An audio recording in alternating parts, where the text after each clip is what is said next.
After a night with his mistress, Billionaire returns home, pregnant wife hands him divorce papers. Jacqueline Blackwell never imagined she'd be signing divorce papers while carrying the child of the man she once believed was her soulmate. Yet here she stood, documents in hand, awaiting her husband's return after a night of extravagant indulgence with another woman. Ambrose Blackwell, a self-made millionaire revered in Manhattan's elite circles, had always straddled the line between ambition and temptation. As storm clouds gathered in the pre-dawn sky, Jacqueline's heart pounded with grim determination. All illusions of a fairy tale marriage were shattered the moment she learned of his betrayal. What unfolds next is a saga of heartbreak, shocking twists, and the relentless pursuit of a woman's dignity. Jacqueline Mitchell had dreamed of a picturesque life since she was a small-town teenager in upstate New York. Growing up, her world was modest: family cookouts, community fundraisers, and Sunday strolls around a quaint Main Street. But beneath that wholesome upbringing lay an unyielding spark of ambition. She earned a scholarship to an Ivy League university and relocated to the city that never sleeps, New York. It was at a high-profile charity gala during her junior year of college that she first crossed paths with Ambrose Blackwell. Back then, Ambrose was an emerging entrepreneur, determined to make his mark on Manhattan's cutthroat real estate market. Jacqueline, volunteering at the gala on behalf of a scholarship committee, wasn't part of the city's elite, but Ambrose saw something special in her. He introduced himself with a polished confidence that came naturally to him. She found his aura magnetic, his laughter, his sharp intelligence, the way he filled a room without seeming to try. They began dating. Their first year was a blissful whirlwind of candle-lit dinners, late-night walks along the Hudson, and stolen weekends in the Hamptons. By the time Ambrose secured his first major real estate deal, a multi-million-dollar development in Brooklyn, Jacqueline stood beside him as his unwavering partner. She offered a quiet stability to balance his aggressive drive. Yet from the outset, there were subtle warning signs. Ambrose relished the spotlight, craving validation. He courted wealthy investors with relentless fervor, attending opulent parties that sometimes stretched until dawn. He claimed it was just part of the business, and Jacqueline accepted it at face value. She wanted to believe that her husband's thirst for success was a harmless byproduct of an ambitious soul. If he occasionally grew evasive or came home smelling like expensive perfume that wasn't hers, she chalked it up to the precarious nature of real estate networking. They married in a lavish ceremony at the Plaza Hotel. The wedding garnered coverage in lifestyle magazines, featuring photos of Jacqueline in a custom-made gown and Ambrose smiling with triumphant pride. Their honeymoon in Bali seemed to seal the promise of a lifetime of happiness. But after the wedding, the cracks started to widen. Ambrose's hours became more erratic, and the hush-hush phone calls under the guise of business negotiations multiplied. Strangers at charity events whispered rumors about his rumored escapades. Each time, Jacqueline confronted him with gentle questions, only to receive half answers and patronizing pats on the head. Now, sitting alone in their penthouse apartment, pregnant and filled with dread, Jacqueline realized that all those faint alarm bells she'd dismissed were about to become a deafening chorus. This was the night she would finally confront the truth, and Ambrose's betrayal head-on. The penthouse in Midtown Manhattan, where Jacqueline and Ambrose lived, was a testament to his extraordinary ascent. Floor-to-ceiling windows offered a panoramic view of the city lights, from the neon of Times Square to the shimmering waters of the East River. Yet this evening, the breathtaking view only heightened Jacqueline's sense of isolation. She could see the world below continuing its electrifying pace, while her own life seemed frozen in a devastating standstill. Jacqueline sat on a velvet chaise lounge, drumming her fingers against her swollen belly. She was 5 months pregnant, and every movement of the child within her reminded her that decisions made now would echo into another life. Ambrose was still absent, and the clock on the wall edged toward midnight. "Do you think he's okay?" Her friend Lauren Kim had asked earlier over the phone. Lauren, who had known Jacqueline since high school, was the sounding board for all her confidences. Or is he just, out again? Jacqueline forced a strained chuckle. "He's fine, I'm sure. Probably just lost in negotiations with some investor, or so he'll claim." The truth was, Lauren's question tapped into Jacqueline's deepest fears, that Ambrose was with someone else, that the rumors she had brushed aside for so long were all too real. As the hours ticked by, old suspicions she'd tried to bury rose to the surface. She recalled an incident 2 months prior, when he returned from a business dinner at 3 a.m., reeking of an unfamiliar perfume. When confronted, he waved off her concerns with a dismissive, "This is how deals get done, Jackie. Don't be paranoid." Her phone buzzed, startling her from her thoughts. She hoped it was Ambrose, but the screen displayed a text from her friend Amanda Harrison, referencing swirling whispers at an upscale lounge called Seraphim, Ambrose spotted with a new female companion. "Not an investor. Be careful." Her hand shook. Amanda was rarely one for gossip, preferring to keep her opinions to herself. If she'd bothered to send that text, it was because she cared deeply about Jacqueline's emotional safety. The baby kicked again, and Jacqueline closed her eyes, tears brimming. "This has to end," she thought, her resolve forming. "My child deserves better, and so do I." She rose slowly, stepping across the penthouse's polished marble floor to the master bedroom. In the walk-in closet, nestled behind her designer handbags, lay a manila envelope she'd prepared with her attorney days ago. Inside were the divorce papers, lacking only her final signature. She had prayed she wouldn't need them, but that night, alone and anxious, she accepted the grim truth. Her husband's priorities lay elsewhere. And come morning, she would no longer be the docile wife waiting at home. At precisely 3:17 a.m., Ambrose Blackwell stepped off the private elevator and into the dimly lit foyer of his penthouse. The overhead chandelier cast ghostly reflections on the marble floor. He felt a dull ache in his temples, too many glasses of champagne, perhaps. He straightened his navy suit jacket, attempting to mask the faint scent of gardenia that clung to him, an aroma not belonging to Jacqueline. He removed his shoes to avoid making noise, only to find her standing in the shadows near the living room's grand piano. Startled, he froze, his polished facade momentarily cracking. "Jacqueline, why are you still up?" he asked, trying to keep his voice steady. She didn't respond right away. In the low light, Ambrose noticed the exhaustion etched into her features, the way she cradled her belly protectively. It was a poignant reminder that she was carrying his child, the child he had claimed to want so desperately, even as he'd lost himself in the arms of another woman. "I couldn't sleep," she finally said, her tone brittle. "I was worried about you." The words emerged clipped, lacking her usual warmth. She wore a long robe and slippers, but her posture was tense, as if preparing for battle. Ambrose plastered on his confident smile, the one he used in negotiations. "I told you, sweetheart. Business runs late. You didn't have to wait up." Jacqueline sighed, the frustration and sorrow swirling in her eyes. Who was she? The question hung in the air like a live wire. A flicker of alarm passed over Ambrose's face. "What do you mean?" I was at a meeting." She shook her head, tears glistening. "Don't lie to me. I can smell the perfume. I can see the lipstick smudged on your collar." She gestured toward his shirt, her voice trembling with restrained fury.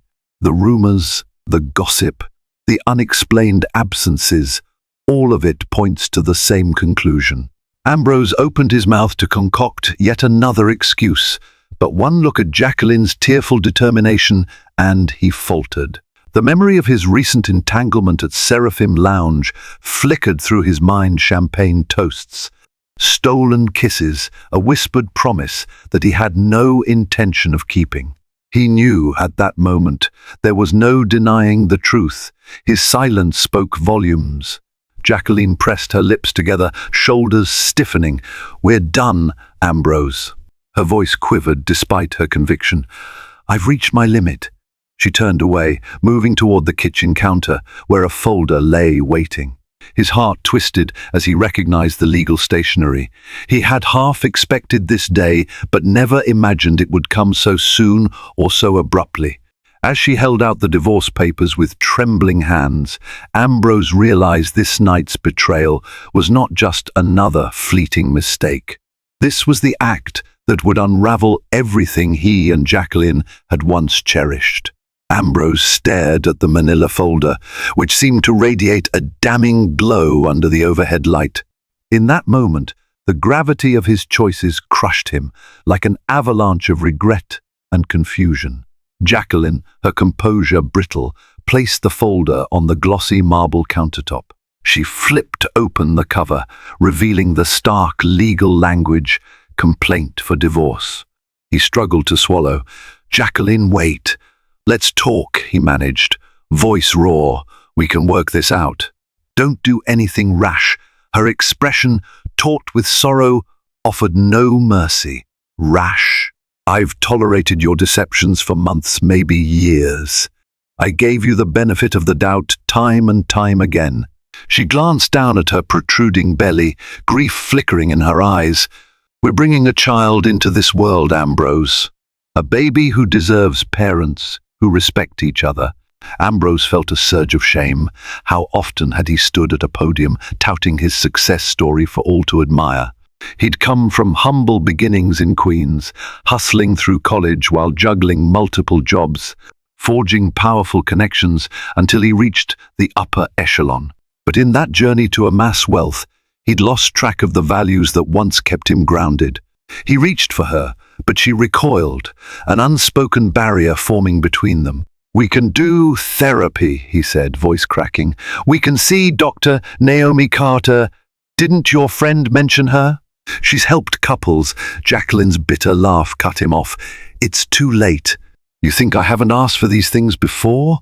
Or begged you to let me in? To explain what's going on in those late-night business meetings you keep attending? You brushed off every concern I had." Ambrose's mouth went dry. He recalled dozens of nights when Jacqueline had pleaded with him to slow down, to stay home instead of rubbing shoulders with Manhattan's elite. She had watched him slip further into a world of glitz, champagne, and flattery. Each broken promise had piled on top of the last, building toward this inevitable collapse. Her eyes glistened. "I can't let our child grow up witnessing this. Lies, infidelity, constant doubt." With trembling fingers, she flipped through the pages, stopping at the lines that allocated property, determined custody rights once the baby was born, and spelled out the legal grounds for ending their marriage. "Sign it. Don't sign it. I don't care. But I'm filing for divorce." Ambrose's mind whirled. He envisioned the tabloids, the potential business fallout, the humiliating public spectacle of a scandalous separation. But overshadowing all of that was the crushing realization that the woman he'd loved and married was prepared to leave him forever. And, deep down, he couldn't argue that he didn't deserve it.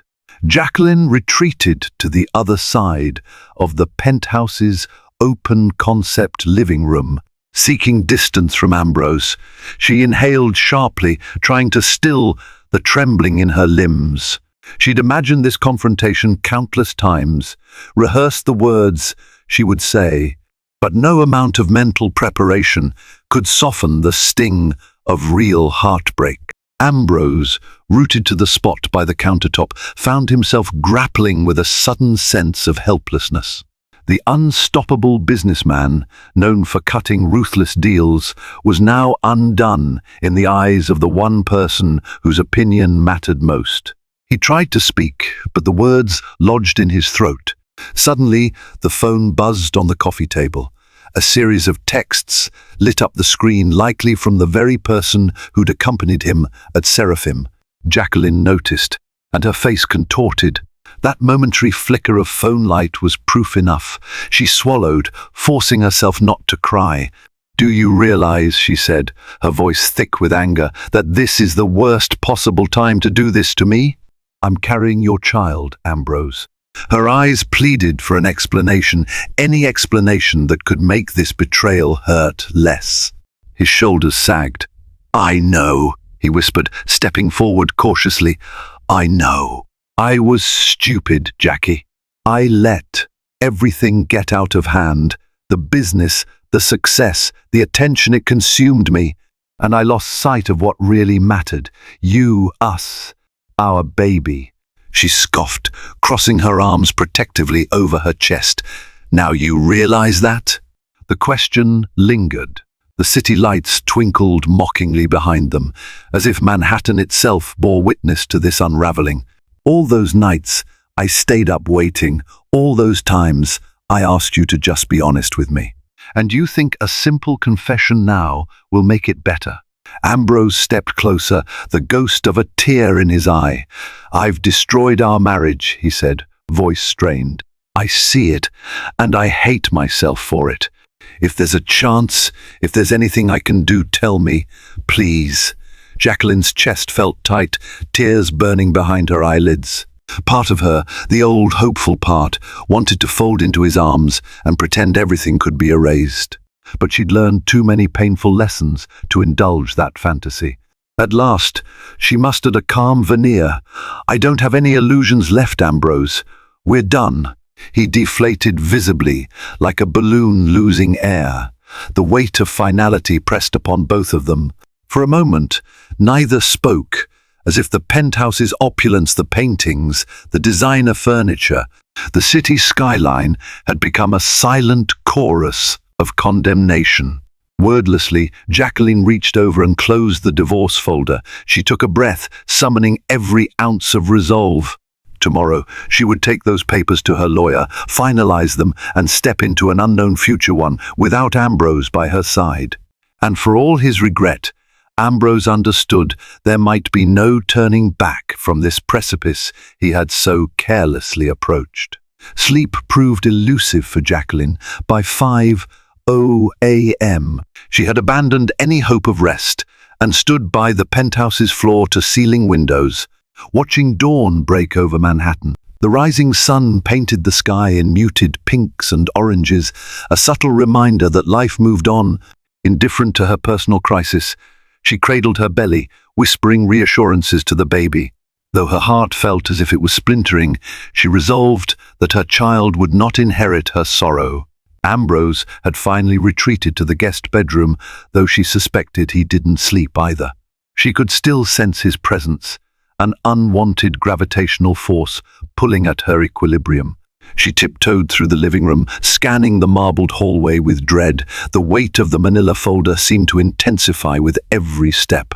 By mid-morning, she had called a car service to whisk her away to the Upper East Side, where her longtime friend and confidant, Lauren Kim, lived in a modest but welcoming apartment. Lauren opened the door in a flurry of concern, throwing her arms around Jacqueline the moment she saw her tear-streaked face. "Oh, Jackie," Lauren murmured, guiding her into the cozy living room. The space was worlds away from Jacqueline's penthouse, smaller, cluttered with personal touches like postcards from travels and stacks of books. Yet the warmth here offered a stark contrast to the sterile grandeur she had left behind. Jacqueline settled onto a plush sofa, exhaling shakily. "I couldn't stay there," she admitted, tears threatening to spill again. "I filed for divorce. Or I will. The papers are ready." Lauren's eyes widened. Finally, she said gently, squeezing Jacqueline's hand, "I know it hurts, but you've been in pain for too long. You deserve better, and your baby deserves better." A single tear rolled down Jacqueline's cheek. "I wanted to believe he could change, that we could be happy. It's just, every time I gave him a chance, he turned around and betrayed that trust." Lauren nodded knowingly. She had been the silent witness to Ambrose's pattern of late nights and half-truths. "So what now?" Jacqueline sighed, pressing a protective hand against her abdomen. I have to protect my child, first and foremost. I'll stay with you for a few days, if that's okay, until I figure out my next steps. Of course, Lauren replied without hesitation. You can stay as long as you need. She paused, then added, have you considered speaking with your lawyer about custody and support? Ambrose might try to manipulate the situation. Jacqueline grimaced, recalling how Ambrose's wealth often gave him an edge in legal battles. I will, she promised. I won't let him wiggle out of his responsibilities. But I don't want my baby growing up in a broken home either. I'm so torn. As she nestled deeper into the sofa's comforting cushions, Jacqueline felt a rush of gratitude for Lauren's unwavering support. She had taken the first step toward freedom, even though it meant walking through a storm of uncertainty. Less than 24 hours later, Jacqueline stood inside the Midtown Manhattan offices of Chambers and Delgado, one of the city's most reputable law firms. The polished marble floors and sleek modern decor reminded her of Ambrose's penthouse. Everything was designed to exude power and precision. Her heart pounded as she approached the reception desk, manila folder clutched to her chest. A polished assistant guided her into an expansive corner office with glass walls overlooking the bustling streets below. There she met her attorney, Rebecca Delgado, a poised woman in her early 40s, known for her incisive approach to family law. Rebecca offered a professional smile, gesturing for Jacqueline to sit in a leather armchair. Jacqueline, Rebecca began, her voice warm but businesslike, I'm sorry you're going through this. I've reviewed the preliminary paperwork you sent over. Given your husband's net worth, we can petition for substantial alimony and child support. Jacqueline nodded, a lump forming in her throat. I understand. I'm not out to destroy him, but he's proven he can't be trusted, especially financially. I need to ensure my baby is provided for, no matter what. Rebecca leaned forward, hands folded neatly on her desk. I absolutely agree. Next steps include filing the official petition for divorce with the court. We'll detail Ambrose's infidelity as the grounds. Along with any supporting evidence, you have documents, statements from witnesses, or even text messages. This will bolster your case if he contests any part of it. Jacqueline's thoughts flicked to the late-night texts and photos she'd seen from friends like Amanda Harrison, referencing Ambrose's indiscretions. She hated the idea of airing her marital troubles in court, but pride had to take a backseat to practical considerations. I've got a paper trail, she admitted quietly, though I hoped I'd never have to use it. Rebecca nodded sympathetically. I'll need access to everything, bank accounts, property deeds, the baby's medical documents, anything that can clarify the financial and parental landscape. Are you planning to stay with your friend Lauren while this goes forward? Jacqueline brushed away a stray tear. Yes, at least for now. I can't return to the penthouse. I just can't face him. Rebecca's expression softened. I understand, but keep in mind, if Ambrose insists, he has the right to remain in your marital home unless a court orders otherwise. Emotional distances aren't always recognized by law.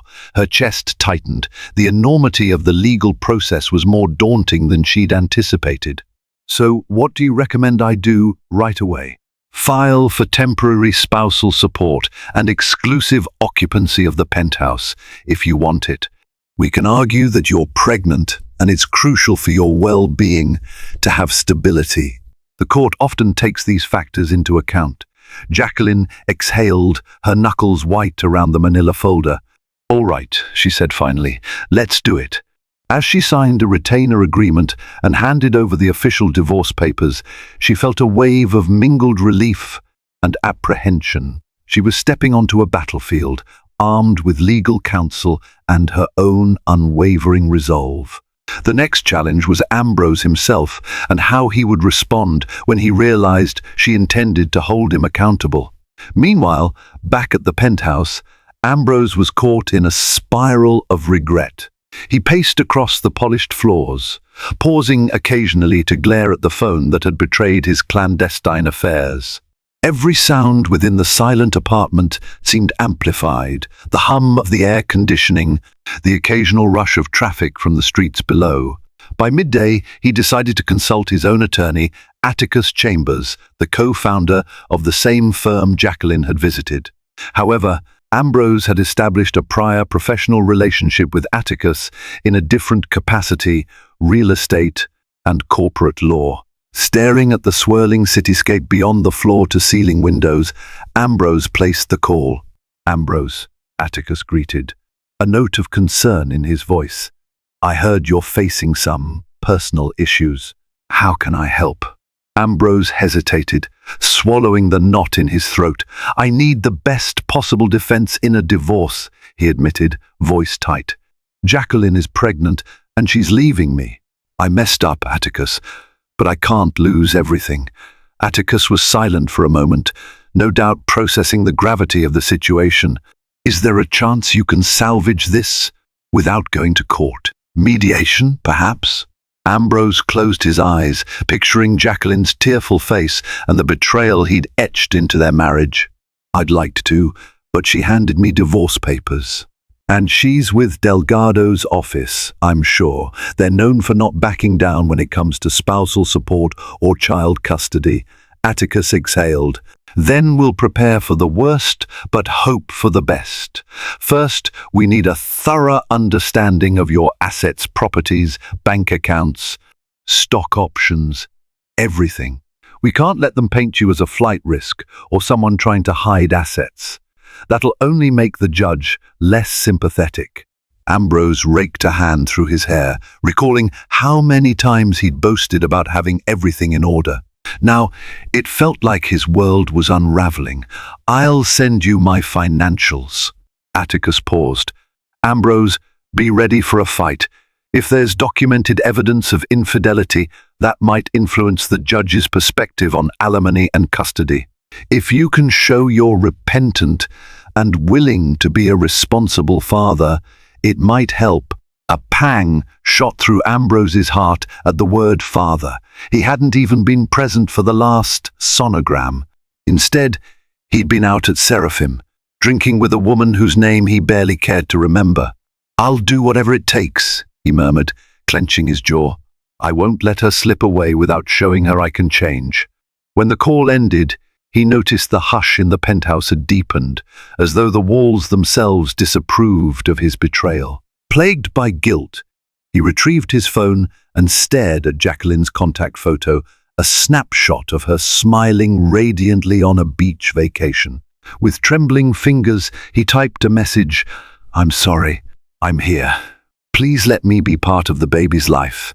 He pressed send, fully aware that an apology alone might not be enough to mend the wreckage he'd created. Jacqueline's phone buzzed with Ambrose's text while she sat at Lauren's kitchen table, sipping lukewarm tea. She read the message full of remorse and pleas to be part of the baby's life and felt her heart constrict. A swirl of anger, sadness, and an odd flicker of sympathy churned within her. She carefully placed the phone face down on the table, deciding not to respond. Lauren observed from the stove, where she was warming some oatmeal for breakfast. "He's not giving up, is he?" she asked softly. Jacqueline shook her head. "He says he's sorry, that he wants to be involved.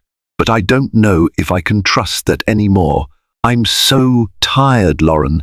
Her friend left the stove and wrapped her in a warm embrace. "It's okay to feel that way. You've been carrying this alone for so long." Jacqueline appreciated the support. She stroked her belly, marveling at how pregnancy could evoke such fierce protectiveness. Each flutter from within reminded her that she wasn't just fighting for herself, but for an innocent life, depending on her judgment. She let out a sigh. Rebecca says the next step is to finalize the filing, serve Ambrose with the papers formally. She also advised me to consider a restraining order if he becomes overly aggressive or tries to force me back. Lauren frowned. "Do you think he'd do that?" Jacqueline hesitated, recalling Ambrose's occasional bursts of anger during high-stress business deals. Though he had never physically harmed her, she wasn't naive about how desperation could change a person. "I hope not," she admitted, "but I've seen how ruthless he can be in negotiations. This might be no different." They shared a moment of silence, each lost in her own thoughts. Outside, city sounds wafted through the open window, the rumble of traffic, a distant car horn, a snippet of conversation. Life proceeded at its frenetic pace, oblivious to Jacqueline's private turmoil. "Have you told your mother yet?" Lauren asked gently. Jacqueline shook her head, guilt creeping in. Her mother, Margaret Mitchell, lived in that same small town upstate where Jacqueline was raised. The woman cherished Ambrose like a son, bragging about his success to every neighbor. "I can't bear to break her heart," she whispered. "She thought I found my prince." Lauren offered a sad smile. "Better to tell her than to hide it. You could use her comfort right now." Jacqueline nodded, steeling herself. She would need her mother's unwavering love and guidance, especially as she navigated the upcoming legal battle. For now, she decided to focus on her own mental well-being.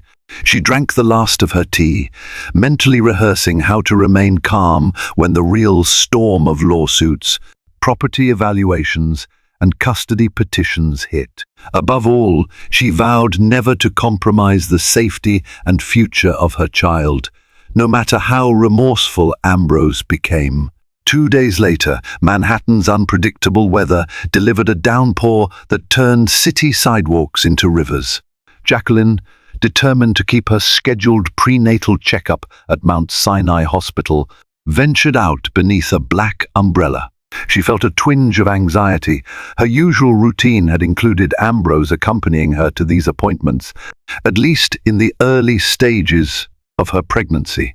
But he was gone now, by her choice, and she tried to steady her nerves as she stepped off the bus near the hospital entrance. Inside, the bright fluorescent lights and the murmur of patients checking in offered a semblance of normalcy. She gave her name to the receptionist and took a seat, ignoring the curious glances of strangers who might have recognized her from society pages. The Blackwell's union had been as public as it was glamorous, and rumor mills churned incessantly about their troubles. A few minutes passed before a nurse beckoned her. "Miss S. Blackwell," she called, slightly mispronouncing the name in a hurry. Jacqueline stood, self-conscious about her new reality. She might not carry that last name for much longer. She settled into the exam room, waiting for Dr. Naomi Carter to arrive. Dr. Carter was a warm, experienced obstetrician who had seen countless couples through pregnancy. After a few minutes, the door opened, and Jacqueline's stomach lurched as she saw Ambrose step inside behind Dr. Carter. The doctor offered a polite smile. "I apologize for the surprise, Mr. Blackwell insisted on attending today's appointment. He said, "You might forgotten to inform me otherwise." Jacqueline's mind raced. She swallowed her shock and reminded herself to remain calm. Ambrose stood in the doorway, drenched from the rain, his eyes pleading. "I just wanted to make sure everything's okay with the baby," he said softly. "Please let me stay. I won't argue, I promise." A torrent of emotions slammed into her.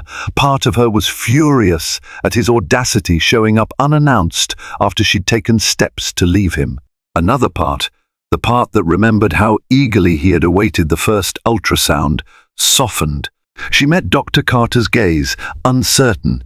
"It's entirely up to you," Dr. Carter said gently. "I can ask him to leave if you're uncomfortable."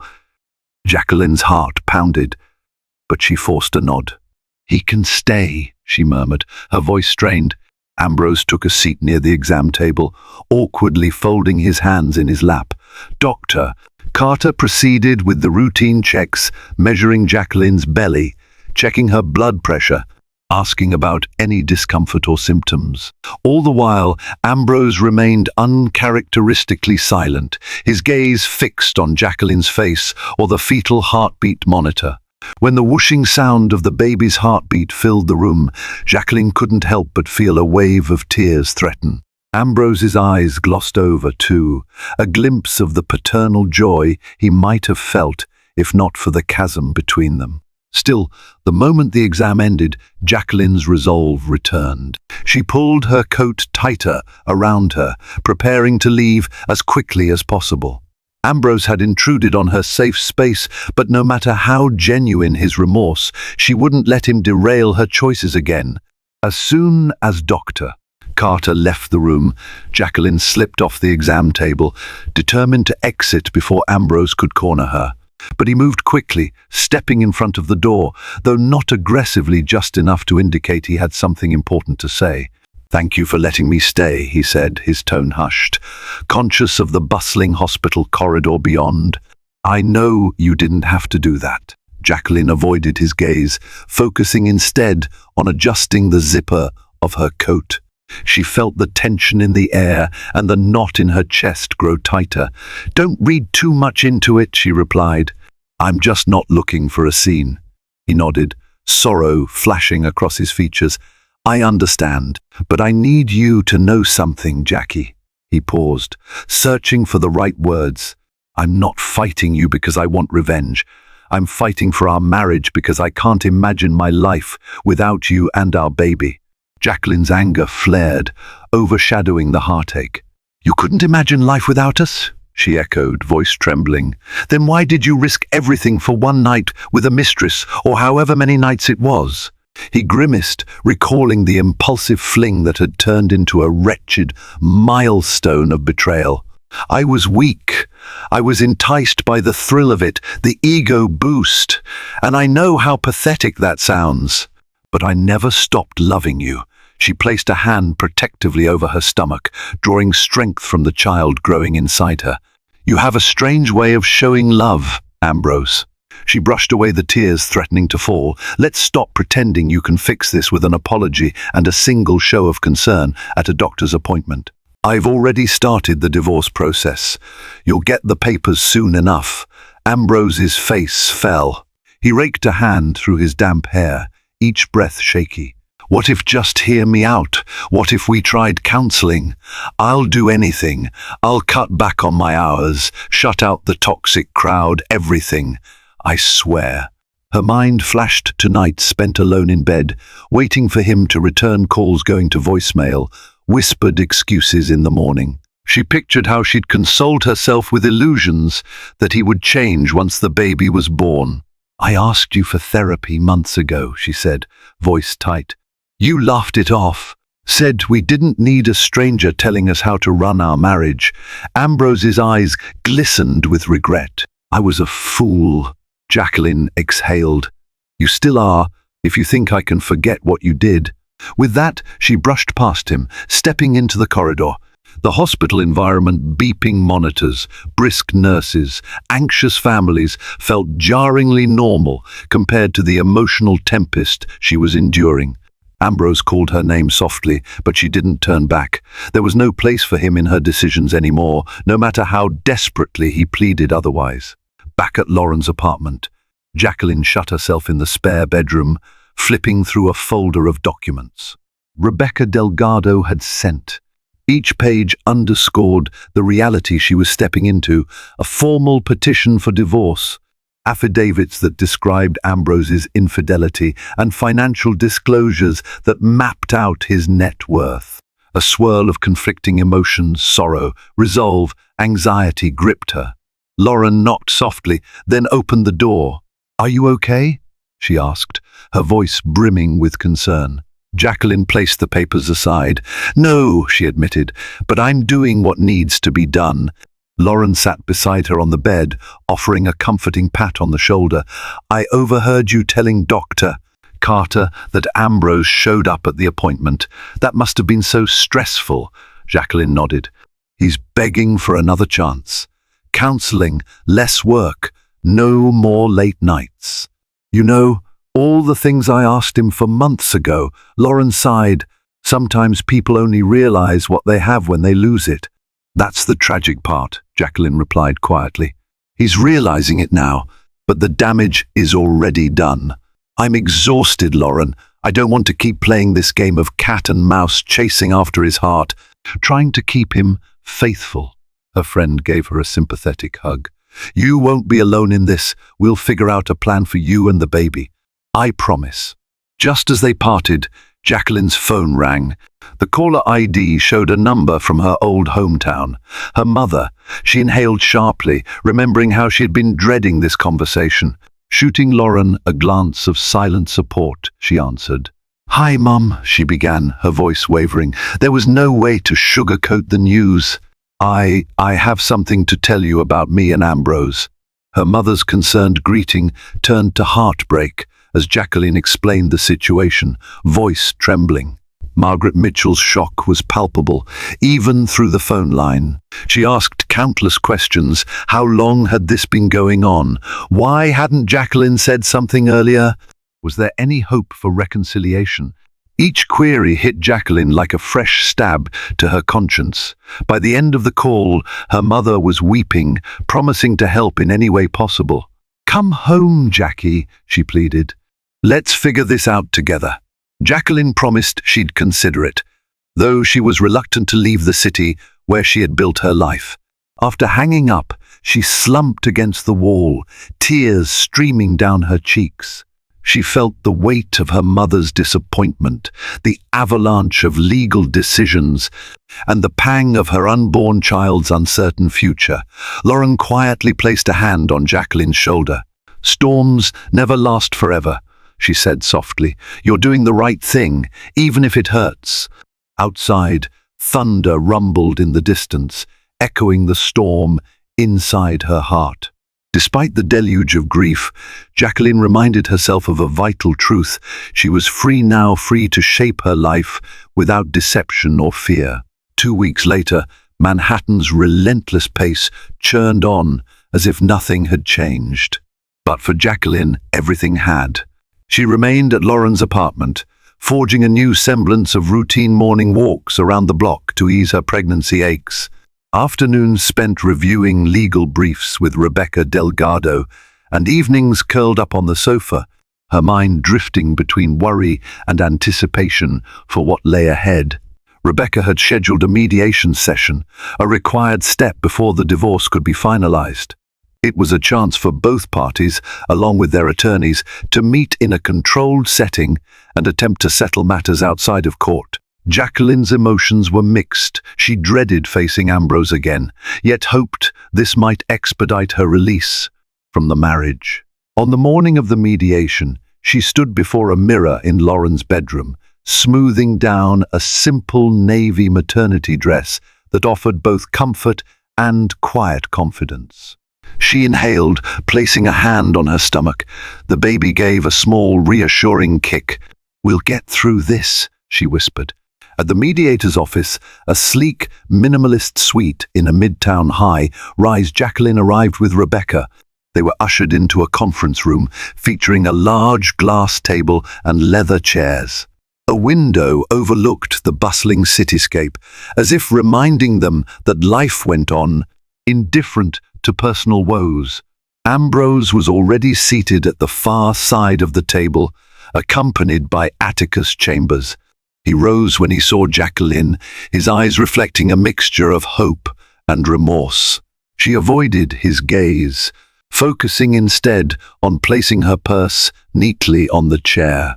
The mediator, a seasoned professional named Daphne Morales, began by outlining the ground rules: respect, honesty, and a genuine willingness to negotiate. Her calm, even tone briefly eased the tension in the room. Rebecca spoke first, citing Jacqueline's reasons for divorce, adultery, emotional neglect, and the need for financial security for both mother and child. She requested substantial alimony, child support, and exclusive occupancy of the penthouse until the child turned 1. Ambrose's brow furrowed, but he remained silent, seemingly trying to rein in his impulses to argue. When it was Atticus's turn, he acknowledged Ambrose's infidelity but claimed it was a momentary lapse, urging Jacqueline to allow a chance for reconciliation. He proposed a reduced alimony period, a more modest child support package, and shared custody once the baby was born. The word shared custody made Jacqueline's heart lurch. She pictured the baby's crib in one home, then another back and forth, an infant too young to understand parental strife. Each hour crawled by as they exchanged offers and counter-offers. At times, Ambrose tried to address Jacqueline directly, but Rebecca firmly steered him toward the official process. The tension was suffocating, broken occasionally by the mediator's calm voice, coaxing them to meet in the middle. By late afternoon, a tentative agreement emerged. Ambrose was prepared to offer a sizable monthly support sum and let Jacqueline stay in the penthouse for a year, after which they would sell it and split the proceeds. In exchange, he wanted liberal visitation rights to the child, along with joint legal custody for key decisions. Jacqueline felt her insides twist at the notion of sharing such crucial decisions with him. Yet, she also recognized the baby deserved a father. They left the session exhausted, no final resolution in place, but the outlines of a settlement taking shape. Stepping into the elevator with Rebecca, Jacqueline exhaled shakily. She felt like she had just run a marathon, both physically and emotionally. "This is just the beginning," Rebecca cautioned, "but it's a good sign they're willing to negotiate." Jacqueline nodded, resting a hand on her belly. For the first time, she saw a glimmer of an ending to this emotional stalemate. Whether Ambrose would honor his promises or sabotage them remained to be seen, but she vowed that she would never again sacrifice her dignity or her child's well-being in the face of betrayal. Over the following month, negotiations continued in a flurry of emails, phone calls, and occasional in-person meetings with the mediator. Each new draft of the divorce settlement inched closer to a resolution that both parties could tolerate, though neither was entirely satisfied. Ambrose clung to the hope that, through these interactions, he could persuade Jacqueline to reconsider ending their marriage. But every time he tried to slip in a personal plea, she reminded him, calmly and firmly, that this was a legal process, not marriage counseling. One crisp morning, Jacqueline received a call from Rebecca. "We have a date for the final hearing," her attorney announced. "In a week's time, we can go before the judge and solidify this settlement." Jacqueline's chest tightened at the news. A part of her felt relief. She would soon be free from the limbo of her deteriorated marriage. Yet, a pang of sadness bloomed too. This wasn't how she'd pictured her family life. Not once had she imagined being pregnant and alone, hashing out custody terms. Still, a calm certainty underlay her sorrow. She needed to safeguard her child from a toxic environment. The morning of the final hearing dawned cold and drizzly. Jacqueline dressed carefully in a tailored black maternity dress, determined to appear resolute yet respectful before the court. Lauren accompanied her, offering emotional support. They met Rebecca at the courthouse steps, a neoclassical building whose columns loomed under the grey sky. Inside the courtroom, the tension was palpable. Ambrose and Atticus sat at the opposing table, their expressions grim. A handful of onlookers, curious bystanders, and a couple of reporters who recognized them occupied the benches. Jacqueline took a seat, ignoring the flutter in her stomach that may have been either nerves or the baby's kicks. When the judge entered, everyone rose.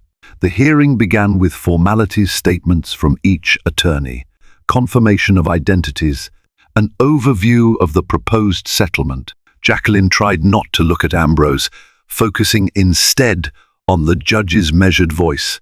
The terms were laid out: alimony, child support, custody rights, property distribution. A hush fell as the judge asked if both parties agreed to the stipulations. Ambrose cleared his throat, glancing at Jacqueline. For a moment, she feared he might fight again.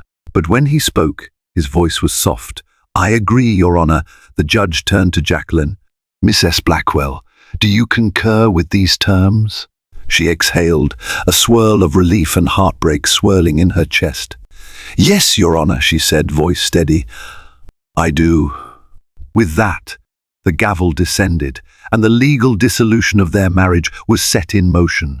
Cameras flashed from a reporter's phone, capturing the final end of a once envied union.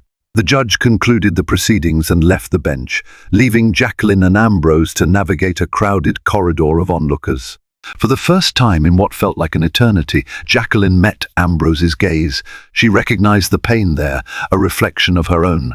But this was the road they had chosen. He threw betrayal, she threw hard-won self-protection. A solitary tear slipped down her cheek, which she quickly brushed away. Then she turned and walked toward the exit, each step a reclaiming of her future. A week after the hearing, Jacqueline Blackwell's divorce was officially recognized by the court. She awoke on a brisk, sunlit morning in Lauren's apartment with a sense of finality and a subtle thrill of possibility. It was as though she had shed an enormous burden. Yes, she was still pregnant. Yes, her life was fraught with challenges. But she had also reclaimed her identity, forging a path no longer shadowed by Ambrose's deceptions.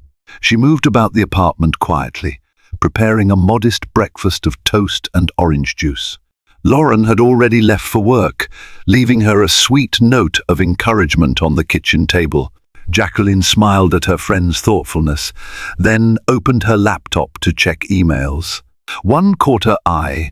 A notification from Rebecca confirming the final filing details and attaching the signed judgment of divorce. It was done, really done. Her phone buzzed with a new text message from Ambrose. "I know the marriage is over, but I'd like to be at the next prenatal appointment. Let me know if that's possible." She felt a twinge of mixed emotion. The settlement granted him the right to participate in major pregnancy milestones and eventual co-parenting. Reading his plea, she sensed genuine remorse in his words, but also understood that trust is not something that can be conjured overnight.